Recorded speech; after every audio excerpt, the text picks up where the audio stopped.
आइए प्रोसेस को थोड़ा सिंपल बनाते हैं। बहुत बहुत स्वागत है आपका प्रोसेस ड्रिवन चैनल पर। Electronic product code information services या ईपीसीआईएस सप्लाई चेन में मूव होने वाले प्रोडक्ट्स के बारे में जानकारी को ट्रैक करने और शेयर करने के लिए स्टैंडर्ड्स का एक कलेक्शन है। ईपीसीआईएस वर्षों से विकसित हुआ है। प्रत्येक नए वर्जन ने पिछले एक की क्षमताओं पर निर्माण किया है। ईपीसीआईएस 1.0 स्टैंडर्ड्स का पहला वर्जन था और इसे 2004 में रिलीज किया गया था।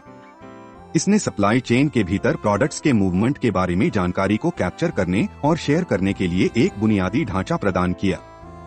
मई 2014 में रिलीज्ड ईपीसीआईएस 1.1 वर्जन ने प्रोडक्ट्स के मूवमेंट के दौरान होने वाली घटनाओं के बारे में जानकारी कैप्चर करने के लिए समर्थन जोड़ा, जैसे कि कब वे प्राप्त हुए या कब भेज दिए गए। इसने मास्टर डेटा रिपॉजिटरी की अवधारणा भी पेश की, जिसने कंपनियों को एक सेंट्रल लोकेशन पर अपने प्रोडक्ट्स के बारे में जानकारी स्टोर और मैनेज करने की अनुमति दी।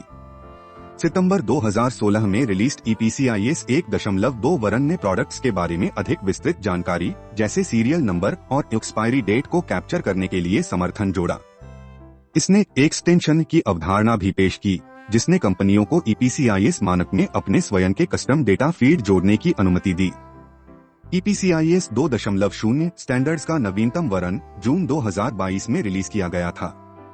यह नई सुविधाओं और कार्यक्षमता को जोड़कर पिछले वर्जनों की क्षमताओं का निर्माण करता है। ईपीसीआईएस 2.0 की प्रमुख विशेषताओं में से एक सुविधा के भीतर प्रोडक्ट्स के मूवमेंट के बारे में जानकारी को कैप्चर करने और शेयर करने की क्षमता है, जैसे कि वेयरहाउस या डिस्ट्रीब्यूशन सेंटर। इससे कंपनियों को अपनी इन्वेंट्री को बेहतर ढंग से ट्रैक करने और उनकी सप्लाई चेन एफिशिएंसी में सुधार करने में मदद मिल सकती है।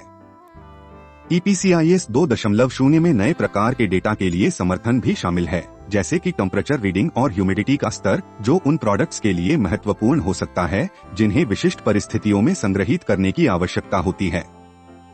प्रोडक्ट्स के मूवमेंट को ट्रैक करने के अलावा ईपीसीआईएस 2.0 स्वयं प्रोडक्ट्स के बारे में जानकारी साझा करने की अनुमति देता है, जैसे कि उनकी एक्सपायरी डेट, सीरियल नंबर और अन्य प्रमुख विवरण।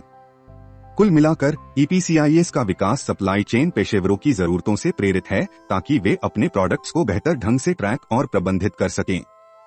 प्रत्येक नए वर्जन ने नई क्षमताओं को जोड़ा है और पिछले एक पर सुधार किया है, जिससे सप्लाई चेन को अधिक कुशल और प्रभावी बनाने में मदद मिली है।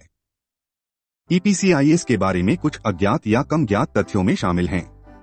ईपीसीआईएस को ईपीसी ग्लोबल कंसोर्टियम द्वारा विकसित किया गया था, जो GS1 और EAN इंटरनेशनल के बीच एक जॉइंट वेंचर था। ईपीसीआईएस एक्सटेंसिबल मार्कअप लैंग्वेज XML पर आधारित है और फिजिकल ऑब्जेक्ट्स की मूवमेंट और लोकेशन से संबंधित घटनाओं का प्रतिनिधित्व करने के लिए एक सामान्य डेटा मॉडल का उपयोग करता है। ईपीसीआईएस का उपयोग प्रोडक्ट्स, कंटेनरों और यहां तक कि लोगों सहित किसी भी फिजिकल वस्तु के मूवमेंट को ट्रैक करने के लिए किया जा सकता है, जब तक कि ऑब्जेक्ट में एक यूनिक आइडेंटिफाई जैसे EPC हो। ईपीसीआईएस का उपयोग सप्लाई चेन में ऑब्जेक्ट्स के लोकेशन और स्टेटस के बारे में वास्तविक समय की जानकारी प्रदान करके सप्लाई चेन विजिबिलिटी और एफिशिएंसी में सुधार करने के लिए किया जा सकता है। ईपीसीआईएस का उपयोग प्रोडक्ट्स ट्रेसेबिलिटी में सुधार के लिए भी किया जा सकता है, जिससे कंपनियों को कच्चे माल से अंतिम उपभोक्ताओं तक सप्लाई चेन के माध्यम से प्रोडक्ट्स के मूवमेंट को जल्दी और सटीक रूप से ट्रैक करने में सक्षम बनाया जा सकता है। ईपीसीआईएस को खुदरा, स्वास्थ्य सेवा और रसद सहित कई उद्योगों द्वारा अपनाया गया है, ताकि सप्लाई चेन संचालन में सुधार और एफिशिएंसी में वृद्धि हो सके। ईपीसीआईएस व्यापक ईपीसी ग्लोबल नेटवर्क का सिर्फ एक हिस्सा है, जिसमें RFID, रेडियो फ्रीक्वेंसी आइडेंटिफिकेशन और अन्य ऑटोमेटिक आइडेंटिफिकेशन टेक्नोलॉजीज के लिए मानक भी शामिल है। ईपीसीआईएस का उपयोग अक्सर अन्य तकनीकों जैसे IoT, internet of things sensor के साथ संयोजन के रूप में किया जाता है, ताकि वास्तविक समय में फिजिकल ऑब्जेक्ट्स की ट्रैकिंग और ट्रेसिंग को सक्षम किया जा सके। ईपीसीआईएस 2.0 JSON और JSON-LD का उपयोग XML के स्थान पर फिजिकल ऑब्जेक्ट्स की मूवमेंट और स्टेटस से संबंधित घटनाओं का प्रतिनिधित्व करने के लिए भी किया जा सकता है। मुझे आशा है कि यह वीडियो आपके लिए जानकारीपूर्ण होगा।